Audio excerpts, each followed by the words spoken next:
ಸಾಮಾನ್ಯವಾಗಿ ಜನ ಪೊಲೀಸಿಂದ ಯಾಕೆ ಹೆದರ್ತಾರೆ? ಎರಡು ಕಾರಣಕ್ಕೆ. ಒಂದು, ಏನಾದರೂ ತಪ್ಪು ಮಾಡಿ ಸಿಕ್ಕಾಕೊಂಡ್ರೆ ಅಥವಾ ಏನು ಮಾಡದೇ ಇದ್ರೂ ಅರೆಸ್ಟ್ ಮಾಡ್ತಾರೆ ಅನ್ನೋಂಥ ಒಂದು ಭಯದಿಂದ. ಸೊ ಪೊಲೀಸ್ಗೆ ಈ ಅರೆಸ್ಟ್ ಮಾಡುವಂಥ ಪವರ್ ಕೊಟ್ಟಿರೋದು CRPC ಅಲ್ಲಿ. ಪೊಲೀಸ್ಗೆ ಅರೆಸ್ಟ್ ಮಾಡುವಂಥ ಪವರ್ ಇಲ್ಲದೆ ಇದ್ದಿದ್ರೆ ಅವ್ರು ಇದ್ರೂ ಒಂದೇ, ಇಲ್ಲದೆ ಇದ್ರೂ ಒಂದೇ. ಆದರೆ ನಿಮಗೆ ಗೊತ್ತಾ, ಸಾಮಾನ್ಯ ಜನರೂ ಸಹ ಅರೆಸ್ಟ್ ಮಾಡಬಹುದು. ಯಾವಾಗ? ಈ ಪವರೂ ಸಹ ಸೆಕ್ಷನ್ 43 ಆಫ್ CRPC ಅಲ್ಲೇನೆ ಕೊಟ್ಟಿರೋಂಥದ್ದು. ಸೆಕ್ಷನ್ 43 ಪ್ರಕಾರ ಎರಡು ಕಂಡೀಷನ್ ಫುಲ್ಫಿಲ್ ಆಗಬೇಕು. ಒಂದು ಒಫೆನ್ಸ್ ನಡೆದಿರಬೇಕು ಆ್ಯಂಡ್ ಒಫೆನ್ಸ್ ನಿಮ್ಮ ಕಣ್ ಮುಂದೆ ನಡೆದಿರಬೇಕು. Second condition, offence cognizable and non bailable in nature ಆಗಿರಬೇಕು.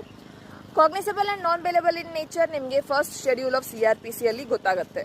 ಆದರೆ ಸಾಮಾನ್ಯವಾಗಿ ಹೇಗೆ ಗೊತ್ತಾಗೋದು? ಸೊ ಜನರಲ್ ಆಗಿ ನಡೆಯುವಂಥ ಕಿಡ್ನ್ಯಾಪಿಂಗ್, ಮರ್ಡರ್, ಈ ಎಲ್ಲ ಒಫೆನ್ಸಸ್ ಏನಾದರೂ ನಿಮ್ಮ ಕಣ್ಮುಂದೆ